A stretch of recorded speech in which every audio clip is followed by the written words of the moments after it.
The world population took over 200,000 years to reach 1 billion. That's like going from when our ancestors were hunting mammoths to the time that you see in the Bridgerton series. And then it only took about 200 years to jump from 1 billion to 8 billion. Some estimates say that by around 2200, the population could double from what it is today.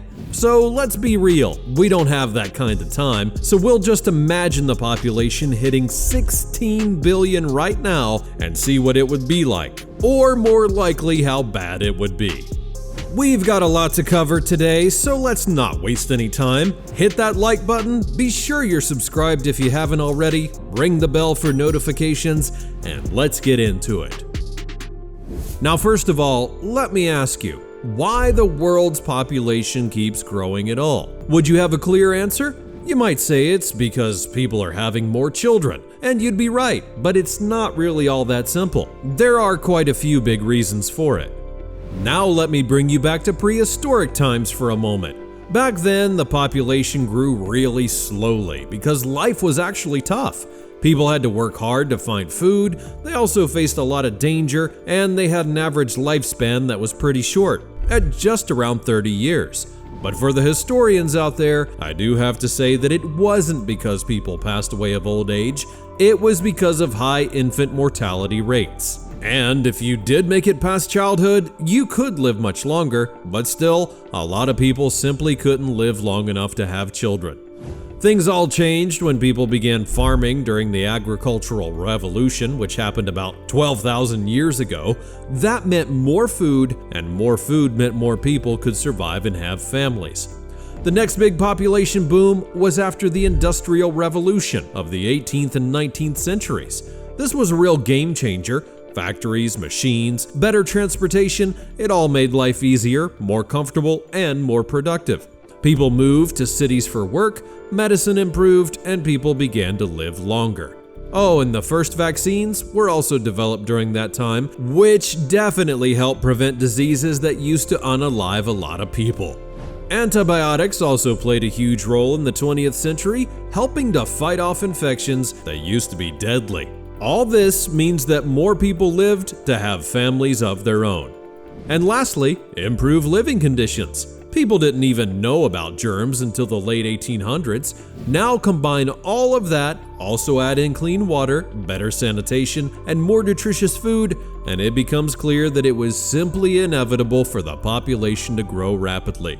So, does it mean that we simply need not to advance our healthcare and medicine to stop the population growth? Or vice versa, do we need to improve medicine and living conditions to get to 16 billion?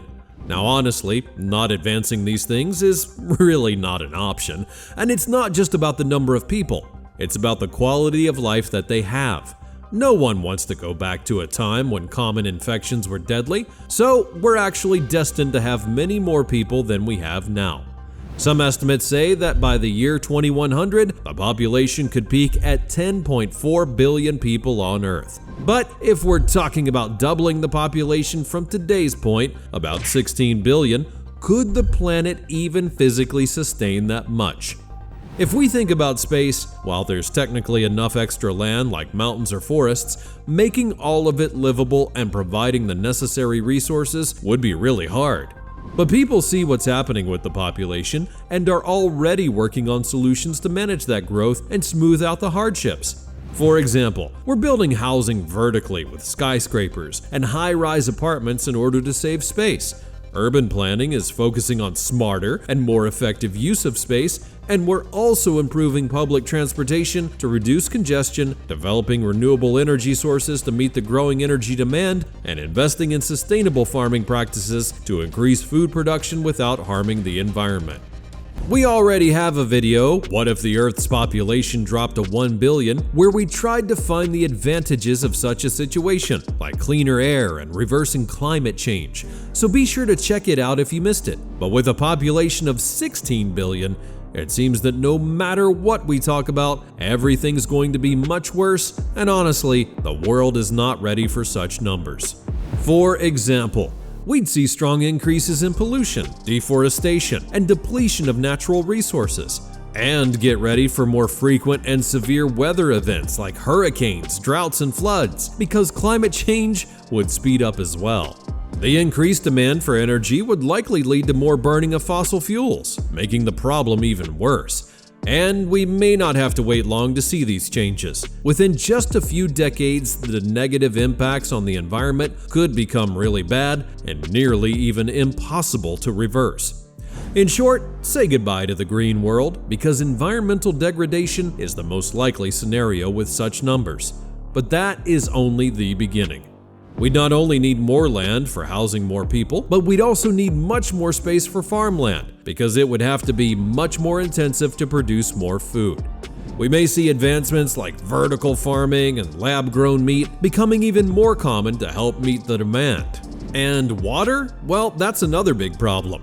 Fresh water is already scarce in a whole lot of places, and with 16 billion people, the demand would skyrocket. But let's be real, it's highly unlikely that people wouldn't come up with a solution for essential things like food and water, so we'd probably find ways to manage these issues, and we don't have to talk about it a whole lot. Now, you know that I put this in every video and I still can't make a smooth transition to it, but let's talk about religion. First of all, no disrespect to any religion, but I have a feeling that you may not like the future world your grandchildren will live in. You're looking at the birth rate graphics of 2023 amongst different religious groups, but to simplify it just a little bit, let's have a look at just two of the biggest groups, Christians and Muslims. Here, the average Christian woman has 2.1 children during her life, while a Muslim woman would have nearly 3 children. You may say that's not a big difference, but don't forget to consider that the average age amongst Christian women who have a child is about 30 years old, while Muslim women's average age is just around 22. And by the way, if you ask me only about Americans and Europeans, we both have less than half the birth rates compared to Muslims. I know it's not really correct to compare nations with religions, and I'm sorry for that, but it's for simplicity and to understand the rates. And so, we don't really have to make difficult calculations to understand that by the year 2200, Muslims could easily become the largest religious group. But what exactly will that mean? You won't experience this, but be sure that Americans as well as Europeans will face huge demographic and cultural changes. Even now, you can check out the news about Muslim groups and officials in Germany, for example, who want to implement aspects of Sharia law. You know what Sharia law means. Forgive me for my possible misinterpretation, but different sources say that by Sharia law, there can be applied stoning for the crime of adultery. Like when people literally beat you with stones? Excuse me, but in which century should Germany live with such practices? And it's not about blaming them for how they live, but when it comes to us, even without that stoning, Islamic rules written in the Quran are really strict for us to live by. And of course you may agree that it's out of the question to tell someone how they should live their lives in general, but in the future, as the Muslim population grows rapidly, be sure there will be much more influence of Islamic culture and traditions, not only in Germany, but globally as well. So don't go thinking that future people will live without changes in law, social norms, and daily life in many countries. But hold on, do you think this cultural spread would happen peacefully? Unfortunately, it's rarely the case. Historically, when huge demographic changes occur rapidly, they lead to conflicts and war. And when followers of Islam would be numerous enough to pose a real threat, it's highly likely that there would be a lot of wars on religious matters. If birth rates continue to increase as they are now, countries like France and Germany and the UK, which already have extensive Muslim communities, would likely integrate Sharia law into their legal systems sooner or later, as well as in social norms and daily life. And when it comes to the United States, while we do have a long history of religious freedom and diversity, the rapid increase in the number of Muslims could change this tradition.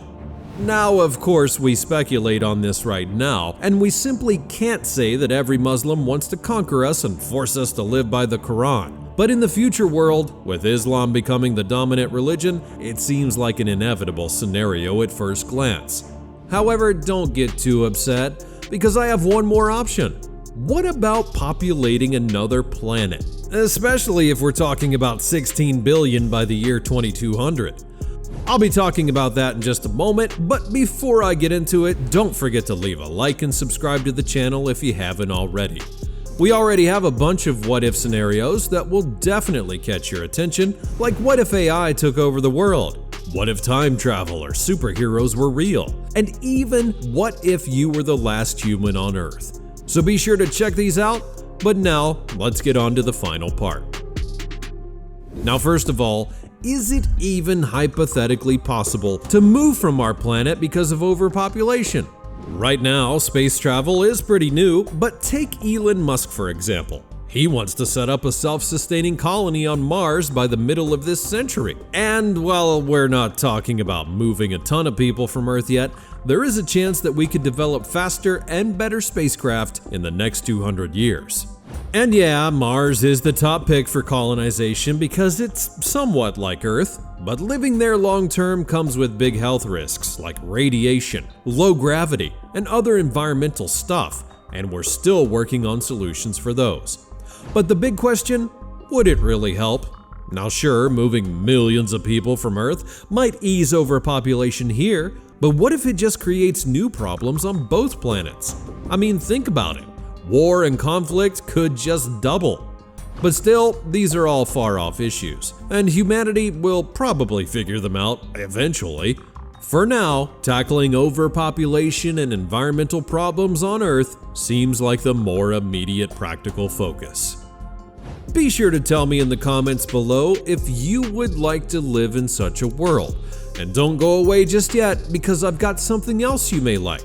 Click on this video to find out what it would be like if the Earth's population dropped to 1 billion people. Thanks for watching. Click on that video because I'm already there and I can't begin without you.